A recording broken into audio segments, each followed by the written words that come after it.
اے اولاد آدم، جب تم دیکھو کہ اللہ تعالیٰ تمہیں پے در پہ نعمتیں عطا کر رہا ہے اور تم اس کی نافرمانی کر رہے ہو تو اس کے عذاب سے ڈرو۔ بسم اللہ الرحمن الرحیم۔ قال امیر المؤمنین علی علیہ السلام: یا ابن آدم اذا رأیت ربک سبحانہ یتابع علیک نعمہ وانت تعصیہ فاحذرہ۔ مولا فرماتے ہیں کہ اے ابن آدم، اے فرزند آدم، جب تم یہ دیکھو کہ خداوند متعال تمہیں پے در پے نعمتوں سے نواز رہا ہے اور تم اس کی نافرمانی کر رہے ہو، یعنی وہ تمہیں پے در پے نعمتوں سے نواز رہا ہے اور تم پے در پے اس کی نافرمانی کر رہے ہو، تو اس کی نازل ہونے والی ان نعمتوں سے ڈرو اور خوف کھاؤ، خداوند عالم کی بارگاہ میں خوف زدہ ہو۔ کیوں؟ اس لیے کہ لگتا یہ ہے کہ پروردگار عالم نے رسی ڈھیلی کر دی ہے، اور اگر کسی بندے کی رسی ڈھیلی ہو جائے اور پروردگار عالم اس استدراج کی منزل میں اس منزل میں بندے کو لا کے چھوڑ دے کہ وہ نعمتیں نازل کرتا جائے اور یہ بندہ مسلسل ناشکری کرتا جائے، مسلسل کفر کرتا جائے، اختیار کرتا جائے، مسلسل اس کی نافرمانی کرتا جائے، تو گویا پروردگار عالم نے یہ طے کر لیا ہے کہ جو کچھ نعمتیں اسے ملنے والی ہیں اور جو کچھ لطف پروردگار عالم کی طرف سے ہونے والا ہے، اسی دنیا میں اس کے شامل حال ہو جائے اور جہنم اس کا منتظر ہوگا آخرت میں،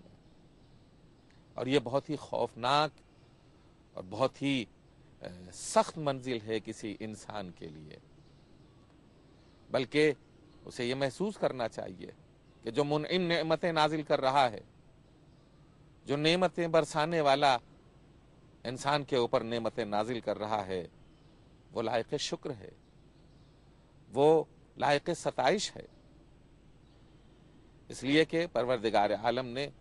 جہاں یہ ارشاد فرمایا ہے کہ لَإِن شَكَرْتُمْ لَأَزِيدَنَّكُمْ، اگر تم میرا شکر ادا کرو گے نعمتوں کے نازل ہونے پر، نعمتوں کو محسوس کر کے میرے شکر گزار بندے بنو گے، تو ہم نعمتوں میں اضافے پر اضافہ کرتے چلے جائیں گے۔ وَلَئِن كَفَرْتُمْ إِنَّ عَذَابِي لَشَدِيدٌ، اور اگر تم کفران نعمت کرتے چلے جاؤ گے تو ہمارا یقیناً ہمارا عذاب انتہائی دردناک عذاب ہوگا۔ يا قاسم النار والجنان غدا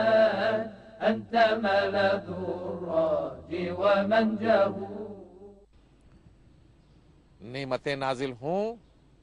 اور انہیں محسوس نہ کیا جائے، بلکہ اس کے برخلاف پروردگار عالم کی نافرمانی برتی جائے اور انسان نافرمانی پہ نافرمانی کرتا چلا جائے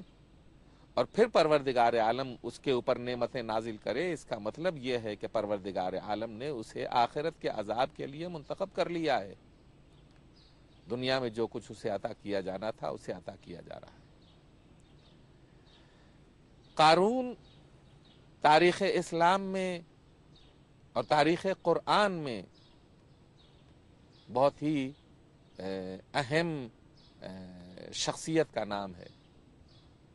پروردگار عالم نے اسے اس قدر نعمتیں دیں، اس قدر دولت دی، اس قدر مال دیا کہ اس کا کوئی حساب و کتاب نہیں تھا،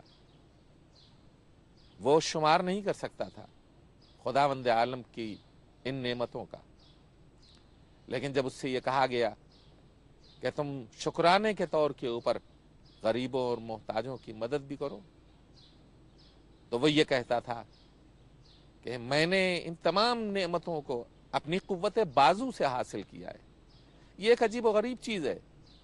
کہ انسان جب دولت مند ہو جاتا ہے، جب مالدار ہو جاتا ہے، تو یہ سوچتا ہے کہ میں نے کمایا ہے، میں نے دولت حاصل کی ہے،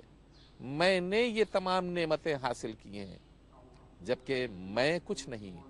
خداوند عالم ہی ہے جو نعمتوں کو نازل کرنے والا ہے اور نعمتوں کو عطا کرنے والا ہے۔ لہذا خوفزدہ رہنا چاہیے انسان کو، اگر شکر نہ کرے تو خوفزدہ رہنا چاہیے انسان کو کہ یہ نعمتیں جو فراوانی کے ساتھ مل رہی ہیں، یہ فراوانی آخرت کے عذاب کا پیش خیمہ ہے۔ والسلام علیکم ورحمۃ اللہ وبرکاتہ۔